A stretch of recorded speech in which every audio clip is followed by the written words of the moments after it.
It's the amazing Rico Brogna podcast with your host, Evan Roberts. Hello there, my fellow Ricoers. Welcome into another edition of Rico Brogna. The winter meetings are over edition of Rico Brogna. We got a lot to talk about. We're going to listen to David Stearns.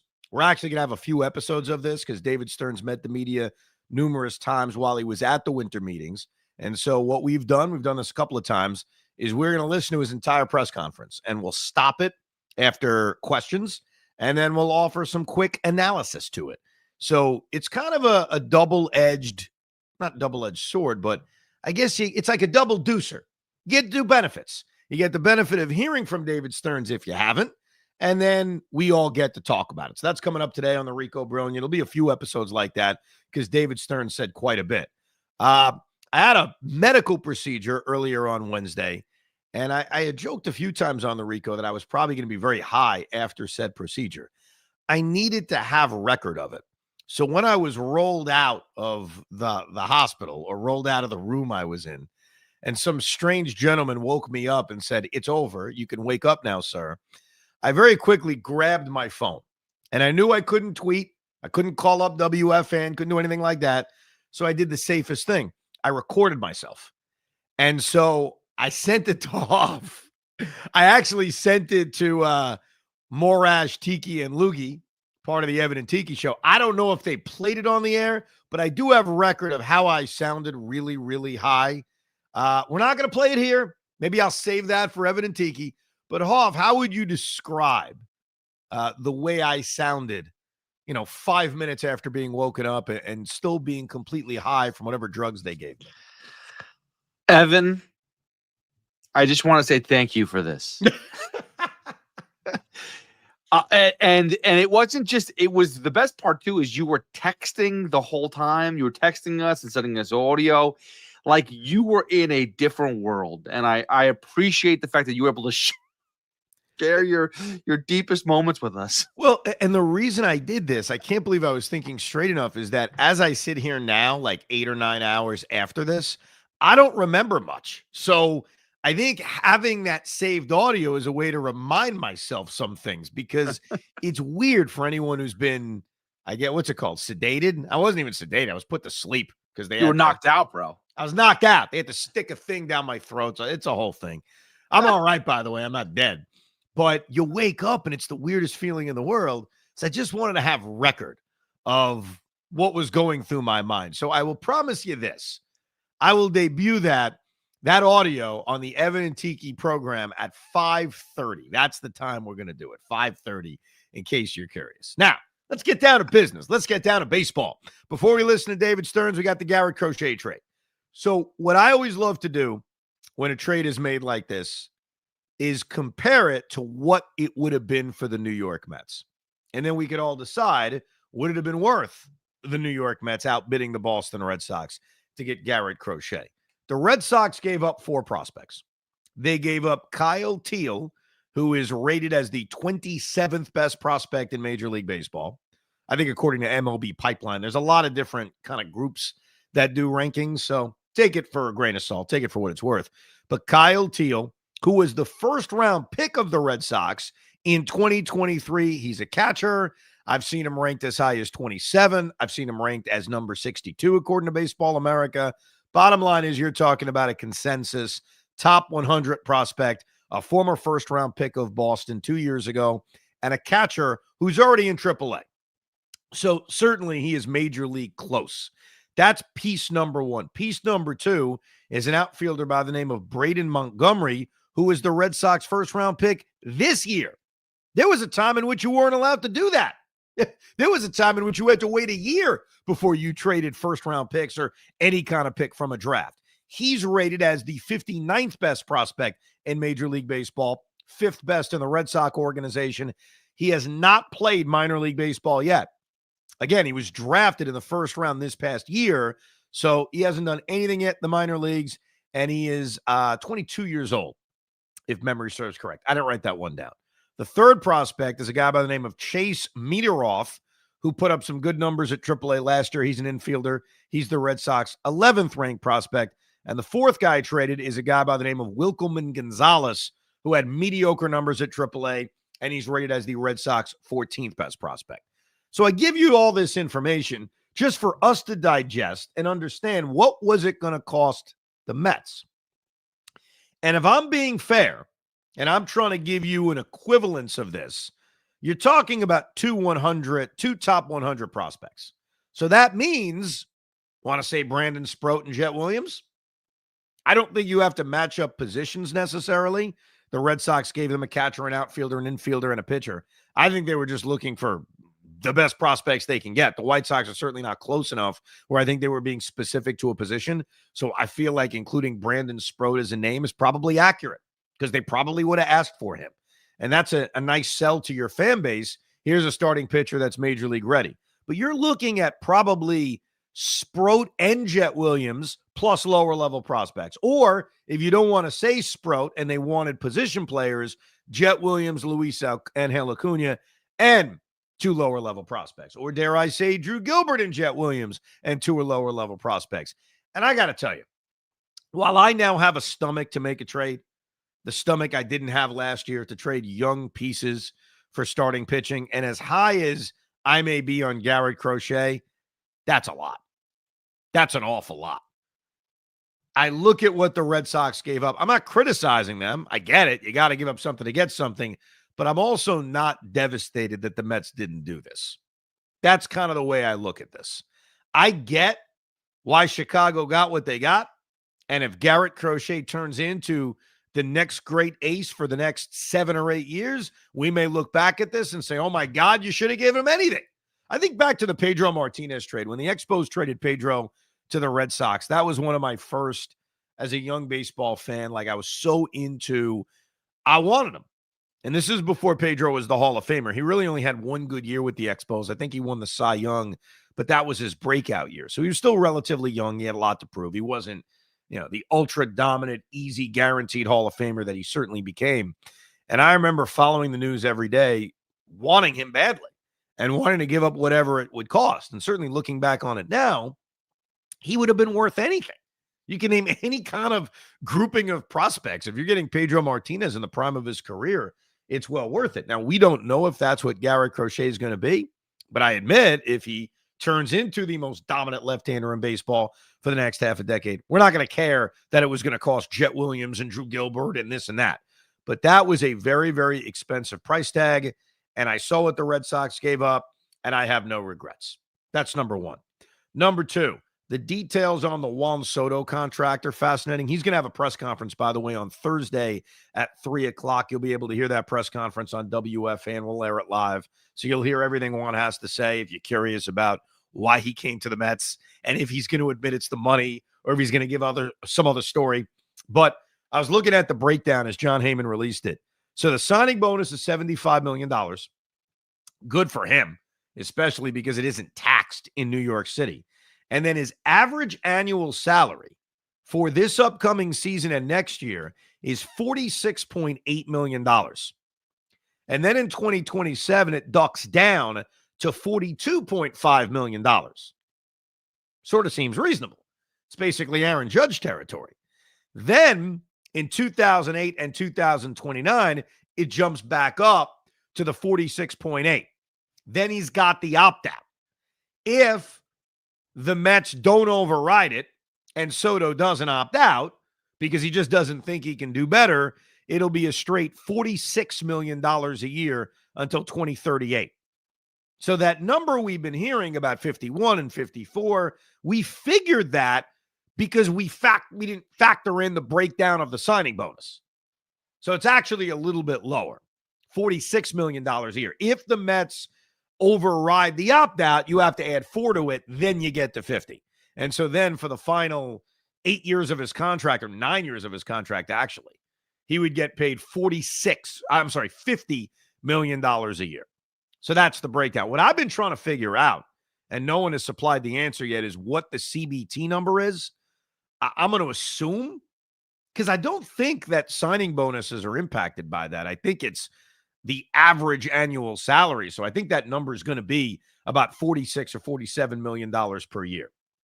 The other thing he has are some of the bonuses. So he has a bonus for winning the National League MVP award, $500,000, which feels like chump change when you're making $47 million a year.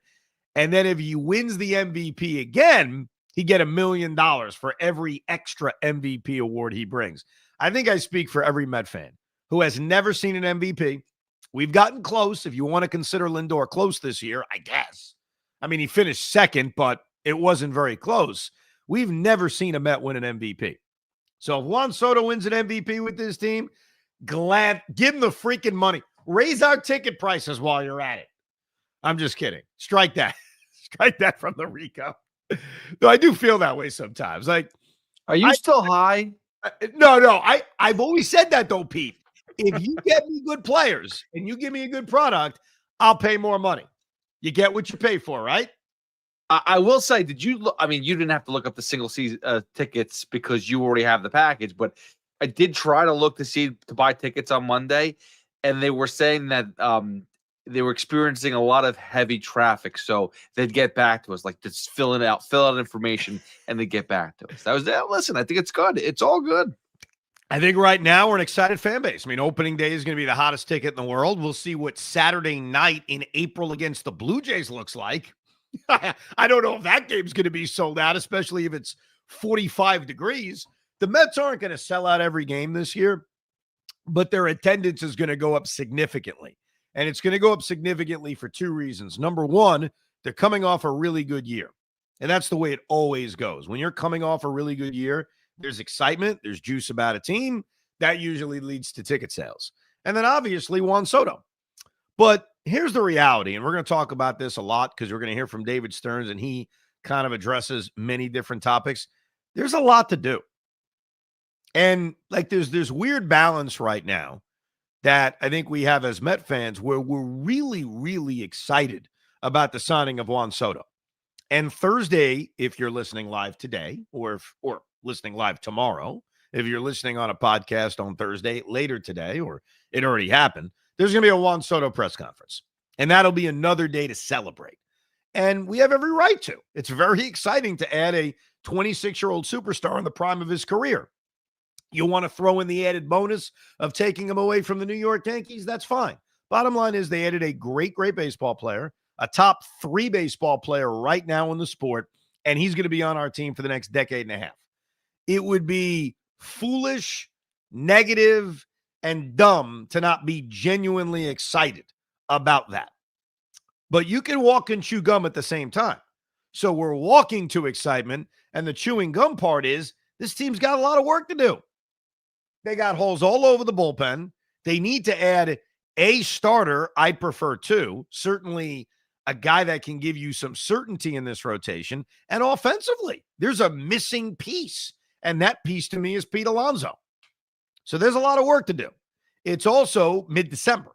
So we can't act like this is it. This is the finished product because that's not the case. So there's a balance of this team isn't a championship team right now. This isn't the team we're going to war with, but yet we can be excited about the signing of Juan Soto. Anyhow, David Stearns met the media numerous times throughout the winter meetings. Let's listen to every single thing David Stearns had to say. So, David, take it away, my friend. We've got a lot of work to do. We've got a lot of conversations ongoing, free agency and trade. I think this has the potential to be, for the industry, a pretty active winter meetings, and that's a good thing. So we're having a lot of conversations. We'll see where it goes. But, look, we've got a lot of off-season left. We've got a chance to continue to make this team better, and that's where our priority is. So it turned out to be like a mildly active winter meetings. I mean, you had the Crochet trade, you had the Jimenez trade, you had a few free agents come off the board. So I would say it was a relatively active winter meetings. Wasn't really for us after we got Juan Soto, but I'm glad he said how I feel and most Met fans feel, which is there's a lot of work left to be done. How realistic is it that Pete Alonso is a part of that? We'd love to bring Pete back, and Pete's been a great Met. He had some enormous hits for us, and we'll see where that goes. It's not a negative answer. It's a truthful answer. We'd like to have Pete Alonso back. The bubble over his head, though, is at the right price. Is there room in the budget for him? I think our ownership has consistently demonstrated that there's going to be resources when we need them. There is the ability for us to make baseball moves when we think that they're there to improve the team, and we're going to continue to pursue a wide variety of areas to continue to improve our team. So what I take from that with Pete Alonso is, if Pete Alonso is not back, if the Mets allow him to go to, name the team, doesn't matter, the Nationals, the Cubs, wherever, it wasn't the Mets spending so much on Juan Soto. It was the Mets merely deciding he wasn't worth that. And that's what I've gotten out of this pursuit of Pete Alonso. They have a number in mind. We don't know what that number is. We could all debate it. They have an amount of years in mind. Again, same thing. We could all debate it. And that's going to determine if he's a Met or not. So if he signs a 5-year, $125 million contract with, name the team, not the Mets, Washington Nationals, we're going to all scream and yell at each other. Because I'm going to say it was worth it. They should have done it. And then I'm going to get a ton of emails saying he's a butcher defensively and he's old and he's got a fat ass. That's basically what's going to happen. But what I get out of that is the Mets could afford anything. And if they don't keep Pete Alonso, it's because they didn't want to keep Pete Alonso. You characterize discussions about Pete or with Pete as, something else had to get done first before you got to Pete. I'm not going to characterize discussions about any particular free agent or negotiations with any particular free agent. I think Scott did that for him. I think Scott, as his agent, said, wait right here, Pete. Soto gets done first, and then the market will start to move. Well, what makes you suspect this will be a more active winter meetings for the industry overall? I think just the volume of conversations, both leading up to this week and the types of conversations that seem to be ongoing in the industry this week. All right. Yeah, whatever. Keep going, David. It seems obvious that Vientos is going to be a part of your team one way or the other. Do you see him right now as a third baseman, or would you have an appetite to move him to first if that's how the chips fell for you? Yeah, Mark did a tremendous job for us at third. We're very comfortable with him there, and certainly as of now, we see him as our third baseman. Good answer, because that could have gone wrong. Look, the beauty is if the Alonso thing doesn't work out, the Mets clearly need to add a bat. I think most of us would agree with that. I don't think they're going into the start of the year saying Brett Baty's the third baseman, just shift over to first Mark. But it does allow you to possibly go get a third baseman. That it's not just squarely they need a first baseman. You could get a third baseman and shift Mark to first base, but it's good to hear that in this moment, Vientos is the third baseman.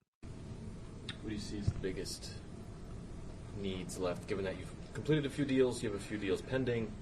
What's left on the to-do list, needs list? I think we are in the process of checking some of the boxes that we came into the offseason wanting to check.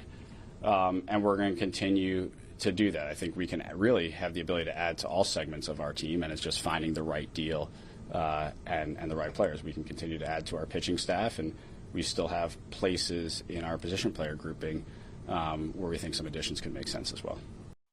Yeah, completely agree. They're not done. They could use 2 more relievers that you can trust, a starter, probably 2, and even after the Soto signing, 1 big power bat. When you say you view Mark Vientos as a third baseman, what does that mean for Brett Baty? So Brett did a great job last year of creating some positional versatility for himself. We'd feel comfortable with him at second base. I think he has the ability to flex into the outfield if we need him to do that. So I think Brett has done a really nice job of giving himself some options in different ways he can impact the team. Can I answer this one? Go ahead. Trade bait. Well, he may be traded. I mean, that's certainly possible. You're never going to – Brian Cashman did this once where he admitted that about Sonny Gray. Like, he's like, yeah, we're going to trade him. But for the most part, general managers would never say that. And, look, I'm telling you how I think, not what David Stearns is doing. Brett Baty can be had in a trade, of course. But Brett Batty going into the start of the season in the role that David Stearns described is actually very appealing. Being able to play second base and them having confidence in him enough defensively. Him being able to play third base if there's an injury to Mark or there's an injury to Pete, assuming Pete's back. Batty playing the outfield. Like, you can get a lot of at-bats that way. Brett Batty can hit, if he can prove he can hit major league pitching, and he can bounce all over the place. I hate to use the name Ben Zobrist because maybe Ben Zobrist and Brett Batty don't feel similar, but that's a way to get at-bats. And I think that's a fine role. DH a lot too, by the way, because they don't have an everyday DH. So you laugh about it, but unless there's a good trade out for Batty, I'm not trading him for nothing. That's for sure. No, I get that, but I'm also not going to sit there and be like, ooh, he's the first guy off the bench, because guess what? Jose Iglesias did that very well last year, and that's the guy that I'd want to pinpoint to have off the bench. They're different, though. Like Iglesias is a glove first guy. Had a really good year last year, hit 338, but we can't expect him to do that again. Iglesias is a glove first guy. Batty's a bat first guy. Really? Yes. Oh, I haven't seen it yet. Well, he's proven it. I just said he's got to prove he can hit major league. I'm just saying in theory it would be. Well, that's the thing. And the problem with that is unless someone gets hurt, Brett Batty's not going to see at bats, which is just basically stunting his offensive growth. No, I disagree, though, about that, because let's say Iglesias is re-signed and McNeil is traded. And I know I've gotten a few emails about this saying, why are you so confident they're going to trade McNeil? It's not that I'm confident they're going to trade McNeil. It's I think they should trade Jeff McNeil. I don't think his value on this team is what it was the last few years. I just don't think they need him as much. But just walk you through this. Iglesias comes back. You've got the kids who can play second base, Luis Angel Acuna, Jet Williams once he gets up. Your left fielder is Nimmo. Soto's your right fielder. You're working a platoon in center. Vientos third. Let's say Alonso's back. And you don't have an everyday DH. There is plenty of room for him to get at-bats. Brandon Nimmo sits once a week. There's a day where Juan Soto's DHing. That's an outfield spot. There's a day where Nimmo shifts to center because Jose Siri and Tyrone Taylor aren't hitting. There's an at-bat in left field. Jose Iglesias doesn't play every day. There's an at-bat at second base. Like, dude, I think it is easy for Brett Batty to essentially be an everyday player without being an everyday player. Right. No, and listen, I respect that and understand. But in your dream scenario, he's actually producing. Right? Well, yeah, if he's not producing, he's not playing. But I'm saying there's a way, if he is producing, for him to be an everyday player. You just said, it's going to stunt his growth. It's not if he hits, he plays. Well, again, I don't think he really should be getting time if he's not earning it. You know what I mean? Not. So that's what I'm saying. I'm not saying stick him in left field if he's hitting 195. No, but if you're saying that there's enough to give him 4 to 5 games a week because he's giving people days off, that means that he's getting at bats where other guys could have gotten at bats that are more productive. I'm just saying that would be if he earns those at bats, that's how he gets them. You know, I think last year there was complications about where's Vientos going to play? Remember that whole thing? Well, I'm saying in the Batty case, Vientos is the third baseman. I hope Alonso's the first baseman. So the question naturally is, okay, where does Brett play? Based on David's description, I can see it in my head right now where he gets plenty of at-bats. But he's got to hit to get those at-bats. Yes. He's a utility guy. He could be a fantastic utility guy. Earn it, though. That's all I'm saying. We've come full circle, ladies and gentlemen. Here's more from David Stearns. Fair to say your starting first baseman next year is not on your roster right now? I don't know. We've got a long way before we have to make the decision as to who our starting first baseman is going to be. I'm confident that by opening day we will have a starting first baseman. Thank you for that, David. I'm confident we'll have a first baseman at some point. It could be Mark Vientos, or it's more likely not on the roster as of right now. When do you think is like an appropriate time to make that call for Vientos, one way or the other? I think Mark's focus right now is and should continue to be third base, and if at some point that changes, we're certainly going to have a conversation with him. So could you envision using Batty in a utility kind of role? Sure. I think Brett has the ability to play multiple positions. I think that's a very valuable skill set to have, and he's comfortable doing that. So, yes, he could potentially fill that role. Mark Vientos has played 70 games in the minor leagues at first base. He's played 14 games in the major leagues at first base. So it's not a ton of experience playing first base, but that's a really good question that we kind of take for granted, which is, hey, at what point would you feel like, hey, let's tell Mark you're not the third baseman anymore? He's going to spend this entire offseason, and we saw it in the videos last year, how he works his butt off at third base. We saw Lindor and him working out together. I mean, he's not a machine. This is not a video game. At what point do you have to tell him, hey, we've got to change, you're going to play first base? And the reason why that's such a great question, because I'm going to offer a warning that I'm kind of afraid of, but a warning that I think is really, really realistic. The Pete Alonso market may not be decided this week. It may not be decided next week. It may not be decided in December. It may not be decided in January. There's a chance that Pete Alonso is going to fall into the category of a handful of Scott Boras clients from a year ago, where he is a free agent in the middle of February. I'm warning you. I think it is on the table right now.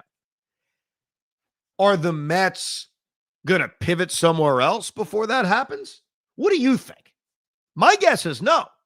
I'd be very surprised, and I don't think it would go over well either, if the Mets announced January 10th they've signed Christian Walker. Think about that. I don't think that's going to happen. Now, it's a dangerous game the Mets play, because the longer Alonso waits, the more guys come off the board and the more options that start to dwindle by the day.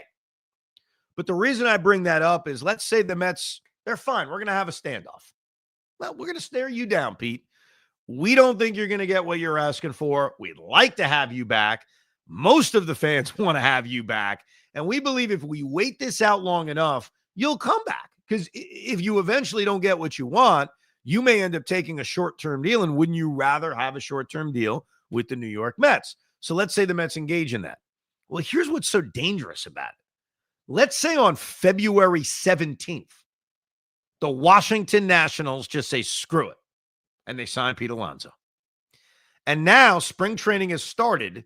You thought you were getting Pete. Vientos has been working his butt off at third base, and now it's like, oh yeah, Mark, go play first base. Now, that may not be a big deal, because like I mentioned, Mark's played 85 games at first base, but it does kind of hurt his preparation for it. Doesn't mean he'll be bad over there. Doesn't mean the Mets wouldn't then move him to first base. They would. You got to do what's in the best interest of the team. But obviously, ideally, you would want this young player who works his butt off to know what the plan is for 2025. And Alonso's free agency going all the way until mid-February, dare I say March, could cause a wrinkle into that. But I do think that's a real worry, because if Alonso's market isn't developing, and this is going to take a while, how long is a while? And do you start to get nervous if you're David Stearns, or if you're us as Met fans, when you see the backup options coming off the board one after another after another? Anyhow, let's hear more from David Stearns. Did his range improve? I mean, I obviously didn't see him play second base, and you mentioned the outfield. I mean, 80. That wasn't his strongest tool as a third baseman necessarily. So what gives you the confidence now that he could be more flexible? Is it the agility work, the infield stuff with your coordinators? Yeah, I think he's worked very hard at it. There are lots of different ways to be effective defenders, right? Some defenders have a ton of range and lateral range, and they can get to everything. Some defenders are really, really good at making the plays that they can get to. And so I think Brett has done a really good job of ensuring that when he's getting to the ball, he's converting it out. At second base specifically, he spent a lot of time working out on that turn at second base. And he got to the point where we'd be confident at playing him there. That's great to hear, because late last year when Batty started playing second base, I'd bring it up a lot on the Rico, and I'd get a lot of emails from people saying, he stinks at second base. I'm like, how the hell do we know? He's working his butt off down there. So it's good to hear from David Stearns, unless you think he's lying because he wants to trade him, Pete, that Brett Batty has at least improved himself enough defensively at second base where they're okay playing him. He's not going to be Iglesias. He's not going to be smooth over there, but let it at least be an option for them. Hypothetically, if you were to acquire a right fielder, where could you see Starling Marte hitting? I think if we were to acquire a right fielder, we'll talk about that when we acquire a right fielder. What'd you do last night? I flew here. what's coming out is that he was flying there on Sunday night and got a call from Steve Cohen saying, I got the deal done. Can you file the paperwork? That's what Pat Ragazzo was reporting the other day, that, yeah, David Stearns was flying to Dallas, and then he got the news from Steve, I got the deal done. Let's get it done. I think Starling Marte, and I've mentioned this a lot with him, there are two options, and I think they're both good. Option number one is you could trade him. What's his trade value? I don't think I have to trade him if I don't get a decent piece back or a money deal back of a player that I think can help me, but is also a question, like a Jordan Montgomery. We've thrown that name out. I'd make that trade 5 days to Thursday. Starling Marte for Jordan Montgomery, I would make that trade. The money basically evens itself out. Starling Marte to Houston in a deal for Ryan Presley, I'm interested. There are trades I wouldn't be interested in, like paying off half a salary and getting a low-level prospect. Not interested in that, because if Marte's on this team, I envision him being the DH. Not every day, but DHing a lot and then playing a little bit of right field when Juan Soto DHs. Maybe even moving over and playing a little left field. Starling Marte, at this point in his career with the injury history he has, doesn't need to be a full-time DH, like never play the outfield, such as J.D. Martinez. But I think most of the time he should be a designated hitter. And luckily right now, the Mets have an open slot. So I think he makes a lot of sense on this team if there isn't a trade that makes sense for the New York Mets. Have the prices for free agents at this point been aligned with your expectations entering the offseason? I think so. I think it's always difficult to tell midstream exactly where the free agent market is. It's a little bit more helpful to look at it in retrospect. Every year I've ever been around the game, at some point in the offseason, there is a cry of inflationary free agency. And then at some point in the offseason, there's this worry that a bunch of players aren't going to either get paid what they deserve or aren't going to have jobs. And this seems to be the natural cycle of a baseball offseason. And I imagine we will experience both of those over the course of the next few months. Well, so far we're getting that cycle of, oh my God, can you believe that pitcher got 8 years or that player got 15 years? But eventually, especially for those that are holding out for more than what the market is dictating, you're going to get the cries of, I can't believe no one's offering Pete Alonso more or Christian Walker more. So he's probably right that that's where the market's going to go. Does that cycle influence the trade market at all? Do teams get more aggressive when they're selling and what they're asking for because they try to take advantage of that dynamic? It's probably individual team specific. I think each team is looking at where they are in terms of their roster and whether it makes sense to entertain on trades or invest in the free agent market. Nah, keep going, David. You signed Frankie Montas. I know there's another pending deal that I don't think you can talk about yet, but setting those aside, do you still have an appetite, not just to add a starting pitcher, but to add a starting pitcher that you would say to him in negotiations, we can guarantee you a rotation spot? Yeah, I think we have room for that. I don't think it's a necessity. And so we're going to continue to evaluate the market where we see opportunity to bring in players that we think are going to make us better. We're certainly going to pursue that. But with some of the moves we've been able to make and are working on making, I think we're getting to a level where it's no longer a necessity.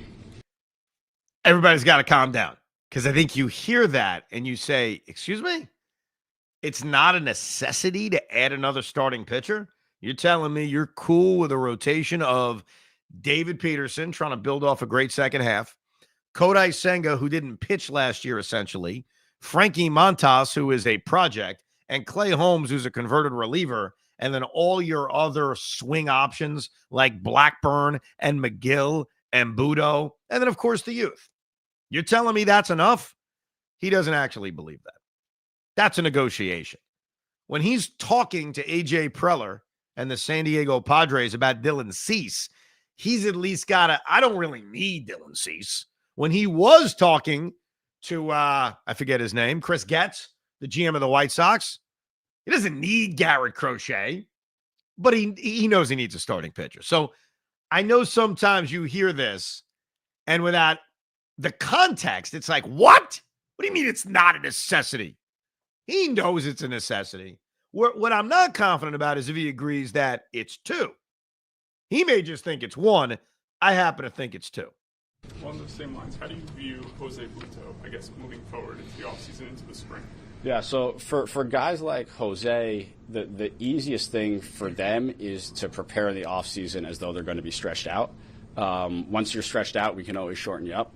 And so Jose is going to stretch out over the course of the offseason.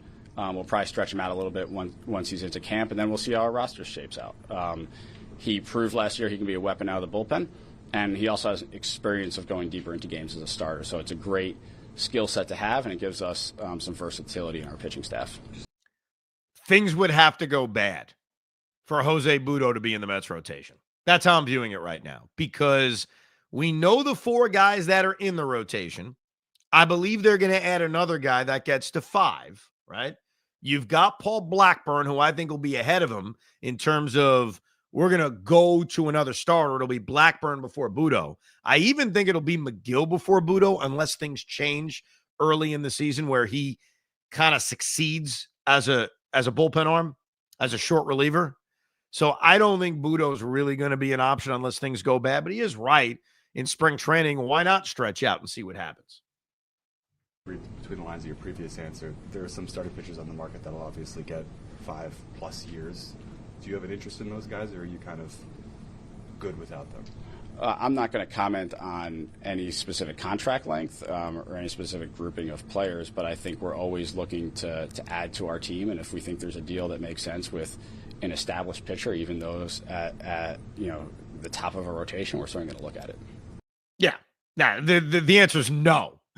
The answer is if the guy is past 30, there's no way I'm giving them more than a 5-year deal. And based on Max Fried getting 8 years, it's going to be more than 5 years. Blake Snell got 5. Max Fried got 8. God knows what Corbin Burns is asking for, especially because he's younger than Max Fried. The only thing about the year thing that we do have to keep in mind is that the Yankees specifically, and you saw it in the Soto negotiations, would prefer to keep the AAV down because they're such a high tax-paying team that they actually want to give the extra year to bring the AAV down. They tried that with Soto. Soto said, no gracias, I'm not interested. Max Fried was good with it. In the case of Corbin Burns, again, the Yankees aren't going after Corbin Burns now, but let's say they were, Burns may be more committed to, no, I want $35 million a year. I don't care that you're stretching it out over a longer period of time. But nevertheless, what we've learned from David Stearns is unless the guy's young, like Yamamoto, which was a unique situation, he does not have interest in going 5 or more years for a starting pitcher. Has to say the right thing because of CBA rules, but the answer is no. I am not paying somebody and giving out 5 or more year deals for starting pitchers. How do you see center field breaking down now that you have Seri? I mean, is he basically in the Harrison Bader role, kind of? I think we'll see. I think with Siri and Tyrone, we have 2 guys who are really talented defenders, can impact the game in a variety of ways. I imagine over the course of the year, they're both going to see significant time out there. Tyrone also has the ability of moving to the corners and playing very quality defense in the corners. So we'll see where that shakes out, but I'm really happy to have 2 premium defensive center fielders going into the season. They're going to be the center fielders to start the year, Jose Siri and Tyrone Taylor. And I want to stop right here to read an email. We'll go back to David Stearns because this email that was sent to me by Dave is very fitting to this center field discussion. Dave writes, hi, Evan. Why? I've been a loyal listener for a long time, and lately I have found myself talking to you through my car radio, and all I keep saying is why. I am asking why because I do not understand you being okay with a Taylor Siri platoon in center field next year. Taylor, by your own admission, is a 4th outfielder, and Jose Siri hit 197. This is a team that has aspirations of a run. I don't see how we can accept that as a center field option. This feels like an old Wilpon way of thinking, and we deserve better than that. We can dream big now that we have Uncle Steve. We need you, a person with a microphone and voice, to push that and not be okay with this quadruple A center field option. Thanks for all you do, Dave. Dave, I appreciate the email, and I appreciate your sentiment. I'll tell you why I disagree with you. I'll tell you why I feel you are wrong. There is something David Stearns is going to say during the course of this press conference or maybe the one we play on the next Rico Brogna, because David said a lot over a few days. So it's more than one episode, I warn you. He's going to say, I want there to be an avenue for the young players to play. I agree with him. As much as I want good ball players, as much as I want to improve the roster, as much as I like certainty, as much as the next guy, I like the idea of creating an avenue for your young players to contribute. So, center field. The Mets have two corner outfielders that I would say are damn good. They have a left fielder in Brandon Nimmo that, as much as people want to bring down, compare him to the other left fielders in baseball. Compare him to the other outfielders in baseball. He's pretty good. He hits 20 home runs a year. He's got an OPS that's always above 800, or at least mostly above 800. He's good. Not saying he's great. He's very good. They have a right fielder. Do I really need to get into this? We understand what Juan Soto brings. So now you've got center field. You've got 1, 2, 3 young players who are on the come, who should be in the major leagues this season, who all may end up in center field, or at least could end up in center field. One being Drew Gilbert, who's one of the better outfield prospects in the sport. And he's close. He had an injury last year, which kind of set him back. But there's a really good chance Drew Gilbert is in the major leagues before the All-Star break, or maybe right around the All-Star break. They have another prospect in Jet Williams, who probably at first is going to be a super utility guy, where he'll play shortstop, second base, left field, center field. You'll put him all over the diamond. But he's a top prospect. The other guy, who we all got a preview of, is Luis Angel Acuna. And assuming the Mets aren't trading all of these prospects, Luis Angel Acuna very well may end up as their everyday second baseman, but also can play center field. So the reason I'm okay with Siri and Taylor is because it's temporary. Because I have the faith that one of those 3 guys I mentioned, only one of them has to hit, is eventually going to take that job. And so that's why, Dave, I want to make a friendly bet with you. As of right now, you look at Siri and Taylor and you say, ugh. My bet's not about those guys. My bet is that by August 1st, they're not the everyday center fielder. And I'll trade you something else. Let's say those young players that I want there to be an avenue for to succeed, let's say that it doesn't work. Let's say I'm wrong. Let's say Drew Gilbert gets hurt again, and I knock on wood, or they trade 1 or 2 of those prospects in a deal this offseason for a starting pitcher. Let's just say I'm wrong. Then come trade deadline, you add a center fielder. That's why my confidence that on August 1st, it's not Tyrone Taylor and Jose Siri is not just based on the blind confidence of a young player stepping up, but if I'm wrong that no one steps up, they'll go get a center fielder. But for now, I think center field is a position that you leave available for a young player to take. Now, isn't part of the reason why those 2 are there, Siri and Taylor, is because of their defensive skills? I mean, that's really what it comes down to. That's what David said, and he's right. They're both very good defensively, yes. Yeah, we're not looking for them to, go 30-30-30. We're looking for them to play an awesome, amazing defense and cover any ground that maybe Soto or Nimmo lack. Wow, there you go. Those 2 guys, as great as they are offensively, they're not brilliant defensively. We're going to hear a lot about that, about Juan Soto, especially from Yankee fans. He sucks in right field. I don't think he sucks in right field. I think he's average in right field. And I think what happens sometimes is, instead of just saying that a guy is average, we go right to they suck. Half you guys listening say that about Pete Alonso.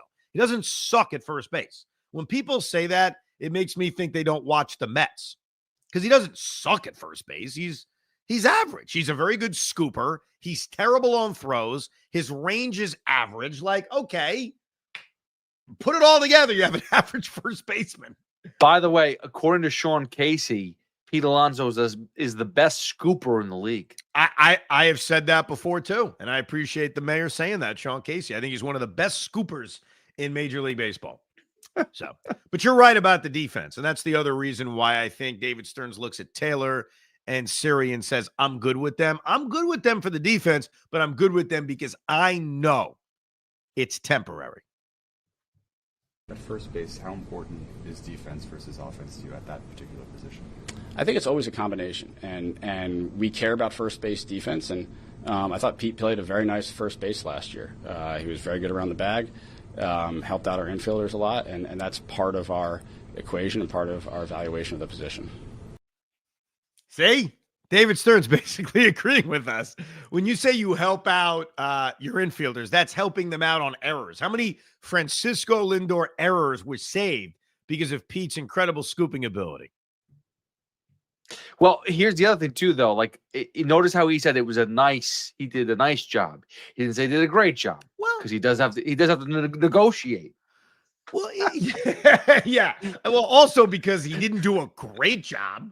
God, as much of a fanboy as I am, I mean, he's not great at first base.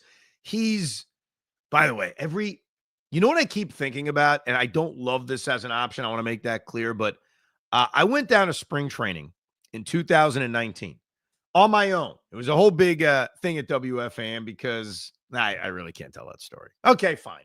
The Yankees didn't love it because they're like, why are you going to Met spring training and not Yankee spring training? But we figured it all out. We're all good. But I paid my way. I went down to spring training. I did a Saturday show there. And the Mets at the time, because they're not this way anymore, were very good at supplying guests. So I sat with Pete Alonso in the Met dugout and interviewed him for my Saturday show. And all Pete could talk about was Paul Goldschmidt and how he wanted to be Paul Goldschmidt and how he admires Paul's defense and how he's going to work so hard to be that guy. And the only reason I bring this story up is, as I mentioned earlier with the Pete negotiation and how long it could go and what the backup plan is, wouldn't it be something if the backup plan is Paul Goldschmidt? Because Paul's a free agent. He's not going to get a lot of money. Not off last year. He had a terrible year last year. But Paul is still very good defensively. And maybe on a Met team, he resurrects his career for 1 year. Look, here's the reality.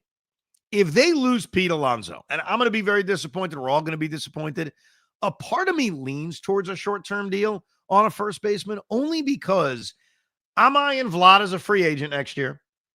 I'm hiring the kid from Japan, Murakami, as a free agent next year. So why get into bed with somebody on a long-term deal?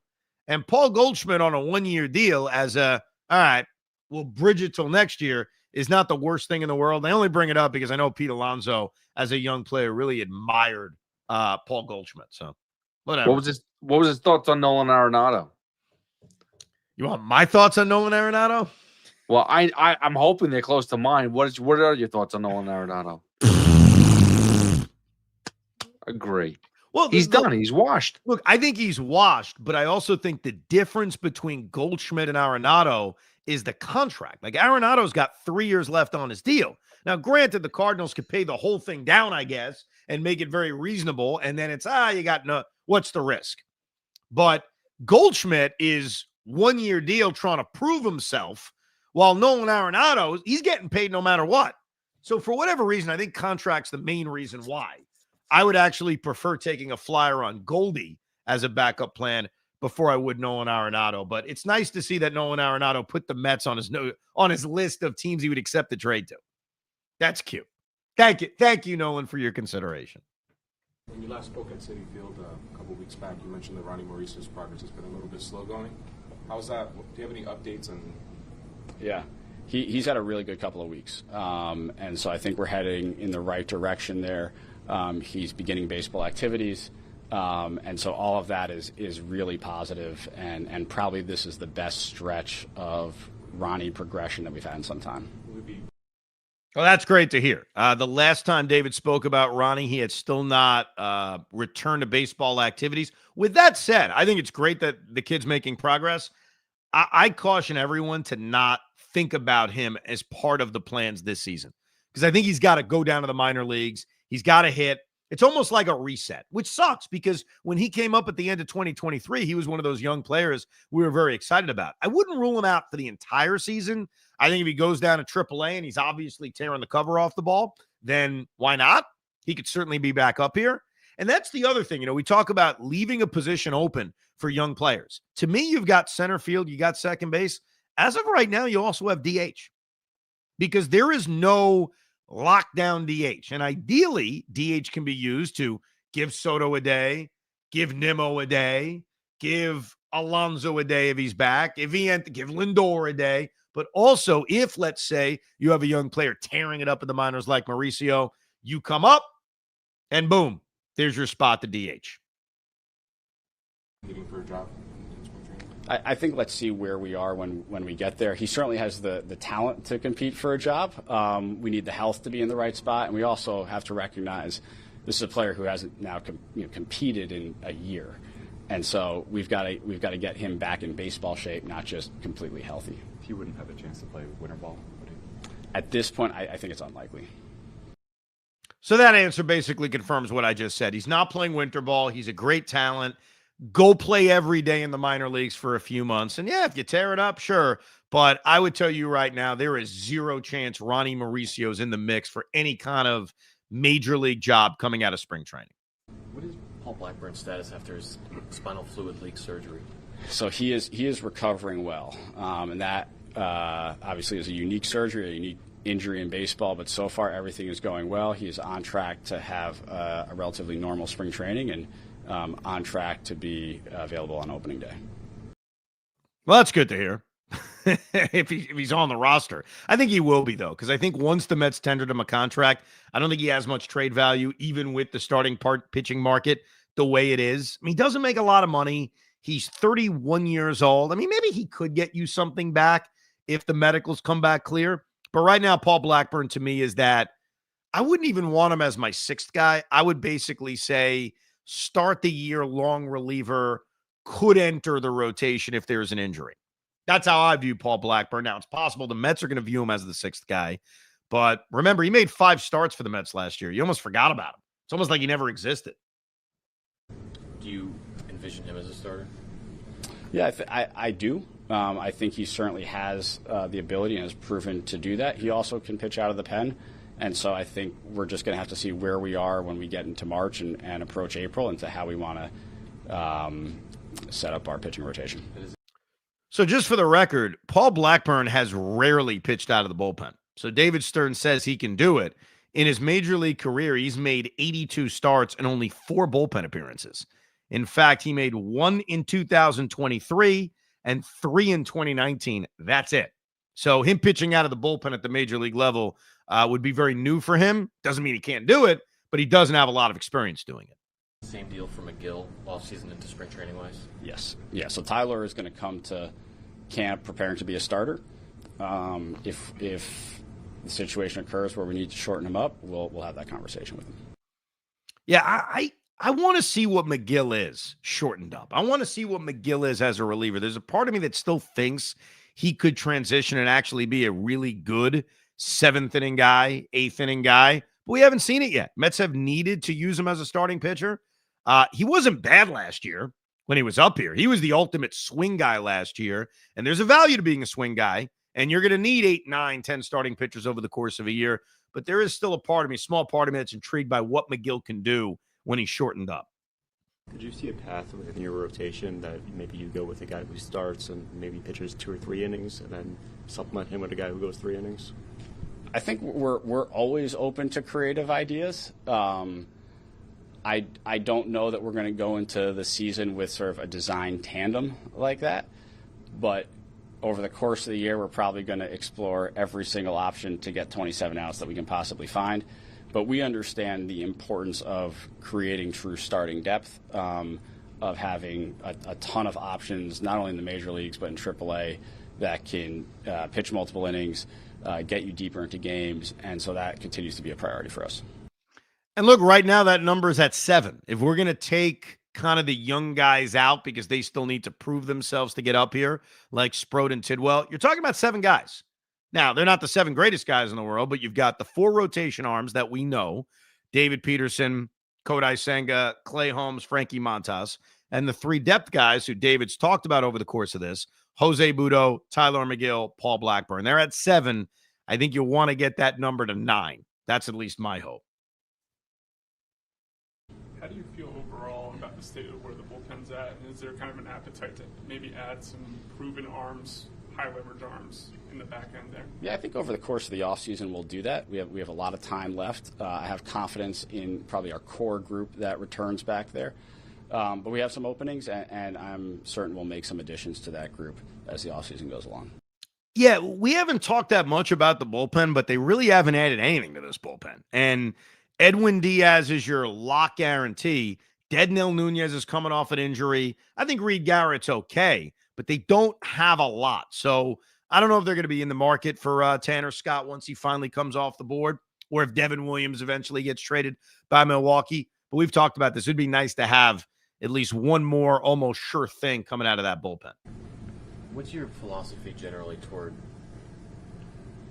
starting pitchers who've been elite and now are reaching free agency at a normal free agency age, 29, 30, 31? Historically, you stayed away from those personally, but what's your general philosophy on those guys? Yeah, I think we really do have to look at each player individually and understand what has made them successful, where are they on their careers, their individual injury history, and do our best to predict what that's going to look like over the term of the contract, however long that term they're seeking. We understand we're not going to be perfect there, and I've said this before, that the industry history of long-term starting pitching contracts deep into 30s is not a particularly rosy picture, but there are exceptions, and we certainly have to do our job to determine whether we can decipher who those exceptions are and whether there are guys out there who fit that. Well, that's going to be the ultimate question, because Corbin Burns, who they have not been linked to, is 30. Sean Manaea, who they have been linked to, is 33 years old. How many years are they willing to go for him? And the other thing is, we talk about trading for guys. Like Dylan Cease is available. And Dylan Cease, to me, is the definition of reliability. He may not be an ace, but that guy makes 30 starts every freaking year. So the idea of Dylan Cease being out there and the idea of the Mets being able to acquire him to give a rotation that has so much uncertainty, certainty is really, really appealing. Here's the problem, and it goes back to that question that was just asked of David Stearns. Dylan Cease is a free agent at the end of next year. So if the Mets part with significant capital, and they would have to get a guy like Dylan Cease, as solid as he is, as good as he is it a known rental? What I mean by that is, look, the Yankees tried to keep Juan Soto, okay? Anybody that trades for Kyle Tucker, they're going to try to keep Kyle Tucker. If you know, and you're David Stearns, we're not giving this guy 7 years. Hell no. Then is it going to be worth giving up what it's going to take to get Dylan Cease when you already know you're letting him go at the end of the year? So I hope they're doing their calculations and their work on a guy like Cease, because even though, yes, I'd love to see the Mets win the World Series, and they are closer to being an all-in team this year than they were last year, I don't really know if I want to give up tons of prospect capital for a guy that you would know right away is a rental. We got another Rico coming up tomorrow. We're going to Rico every freaking day. Juan Soto is going to meet the media and officially become a New York Met with a Thursday press conference. We'll give you some thoughts on what he had to say, and we'll listen to more from David Stearns, including a lot on Roki Sasaki. So we have another Rico Brogna that we will get to. We will air it at some point Thursday night. Check your local podcast listings for whenever it's posted. But we do appreciate you listening. If you checked in live or if you downloaded wherever you download your podcast, whether it's the Odyssey app, whether it's Spotify, whether it's the Apple Store, I don't know. The Apple Store, do they have podcasts? I don't actually know. I know very little. I know to turn the mic on and talk. That's what I know. But thank you to Pete Hoffman. Did a great job getting all those clips. But we got more from David Stearns and more Mets talk as we give you a Rico every day, even after the winter meetings are over, because we're sick Fs. Thank you very much for listening, downloading, and subscribing to Rico Brogna. We hope you enjoyed this episode of the Rico Brogna podcast. It's amazing, isn't it? Make sure you download it now to keep it on you at all times.